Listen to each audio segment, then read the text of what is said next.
A Igor Calzada. Hola Igor, ¿qué tal? Bienvenido a En Jaque, gracias por estar aquí con nosotros. Llegabas ayer mismo desde Gran Bretaña, que ha cambiado mucho o ya se veía apuntando esta tendencia. Es decir, ahí es verdad que, claro, el sistema este de circunscripciones donde se lleva el escaño el que más gana puede darnos una idea igual un poco distorsionada de la voluntad real, ¿no?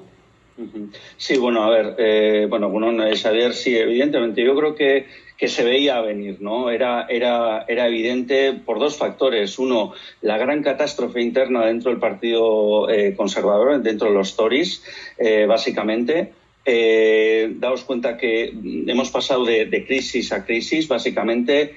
Y bueno, pues el último primer ministro que acaba de dimitir, pues tampoco resultaba de la simpatía de los británicos, ¿no? ¿Qué pasa? Que por otra parte, lo que se ha comentado previamente en el corte que habéis hecho, efectivamente, el primer ministro entrante, el ganador laborista, tampoco podemos decir que genere una simpatía, pero desde luego muchísimo mayor positividad que el gobierno, que los gobiernos conservadores de los últimos 14 años, ¿no? Igor, a ver, es verdad que, claro, esta victoria hacia la izquierda de Gran Bretaña es muy notable en el continente, pero no oculta que también la extrema derecha sigue aumentando. Eso es. De hecho, ha quedado segunda en bastantes circunscripciones, sí, ¿no?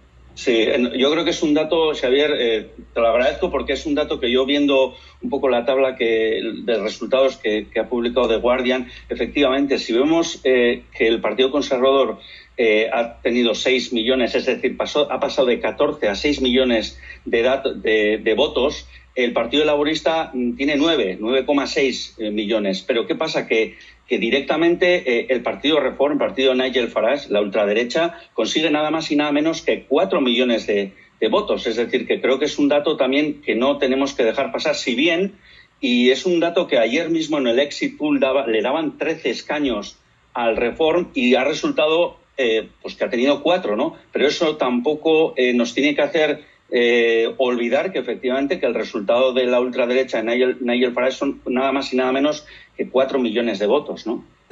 Igor, háblame de Keir Starmer, que no lo conocemos y no sabemos muy bien qué tipo de políticas quiere llevar. Dejó a un lado esa izquierda más acentuada, que era de Jeremy Corbyn, para irse hacia dónde y qué planes propone. Él era europeísta, no sé si lo sigue siendo, y qué supone también eso.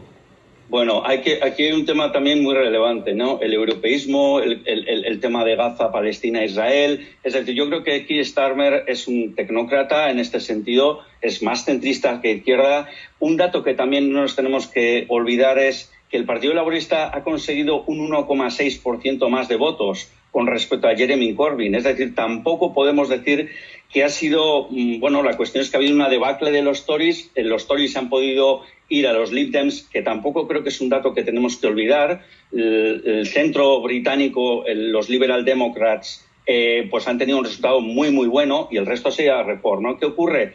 Que, como tú bien dices, ¿cuál es el perfil de Starmer, ¿no? Yo creo que aquí, desde luego, es más una opinión subjetiva que, desde luego, no creo que interesa al televidente, pero sí yo invito a que os leáis la editorial que acaba de sacar hace una hora de Economist, en el cual abraza básicamente a Keir Starmer. Es decir, yo creo que el establishment económico habla de productividad, habla de recuperar el pulso, es decir, también estaba deseando de alguna forma deshacerse de los gobiernos Tories, ¿no? De los gobiernos conservadores, ¿no? Es decir, hay muchas expectativas puestas con el nuevo primer ministro de Keir Starmer. Desde luego yo no intuyo una deriva a la izquierda, ni mucho menos. Es decir, se consolidará ese espacio que le ha cogido al Partido Conservador, ¿no? Vamos a ver cómo entraba una de las comitivas. No sabemos si era, como eran cristales tintados, no sabemos si era Sunak o era Starmer el que estaba entrando ahora mismo en el Palacio de Buckingham. Por la seguridad, aparentemente era el propio primer ministro. Ahí los relevos hacen rápido, ¿eh? Igor, ahí está muy marcado y muy tasado cómo son los relevos. Todo está muy marcado. Eso es lo que nos diferencia también. Esa eficiencia, pues bueno, es algo que sí, que es muy, muy habitual en cualquier ámbito de la vida profesional, académica y laboral del Reino Unido. Sí, sí, sin duda. Igor, otro aspecto que quiero comentar, porque tú además eres profesor en la Universidad de Cardiff, has seguido mucho el proceso independentista en Escocia. Claro, el laborismo siempre ha tenido mucha fuerza en Escocia y le ha pasado factura al Scottish National Party. ¿Por qué? Por los escándalos, porque no terminan de definir cuál es el camino. ¿Por qué? Otra muy buena pregunta que también en esta, yo creo que es la tercer bloque de temas que podíamos hablar, y es qué ocurre a los devolved administrations, ¿no? A las naciones que constituyen el Reino Unido. Yo creo que este análisis siempre se hace, ¿no? Es evidente que el S&P, también dato que no nos tenemos que olvidar, ha pasado nada más y nada menos que de 48 escaños en el 2019 a nada más y nada menos que 9, ¿no? Es decir, hay una crisis, la crisis del Partido Conservador es evidente en el Reino Unido, pero no es menos relevante la crisis que el S&P está pudiendo tener, ¿no? Y yo te plantearía el siguiente ejercicio, ¿no? Miremos qué ha ocurrido en Gales, porque en Gales no hay ni un solo miembro del Parlamento de Westminster que va a representar al Partido Conservador. Es decir, se lo han repartido básicamente el histórico bloque laborista, que es siempre mayoría en Gales, pero también el Plaid Cymru, que no tiene un mal resultado, ya que ha conseguido 2 escaños más, ¿no?